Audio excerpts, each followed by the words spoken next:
ప్రభువునకు మీరు ఎలాగైతే లోబడుతూ ఉన్నారో అలాగే మీ సొంత పురుషులకు మీరు ఏమై ఉండాలంటే లోబడాలని వాక్యం చెబుతాను.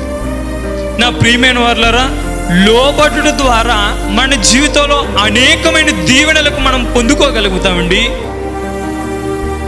ప్రతి వ్యక్తి కూడా ఈ 2 బడులను ఖచ్చితంగా చదవాలి.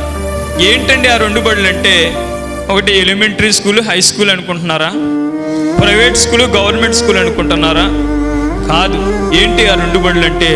ఒకటి లోబడి, రెండవది ఏంటంటే తిరగబడి. ఏ బడులండి?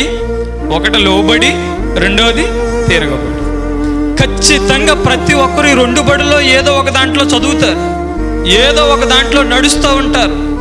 ఈ తిరగబడి దాంట్లో చదువుకున్నవాడు ఏదో ఒక సమయంలో లోబడాల్సి వచ్చి ఇందులోకి మారతాడు. ఈ లోబడే తత్వంలో నడిచేవాడు ఏదో ఒక సమయంలో ఆడికి బీపీ పెంచితే ఏమవుద్దంటే ఆడు కూడా తిరగబడి ఇందులోకి వచ్చేస్తాడు. కానీ ప్రతి వ్యక్తి ఈ 2 బడుల్లో కూడా ఏదో ఒక సమయంలో ఖచ్చితంగా చదువుతూ ఉంటాడు.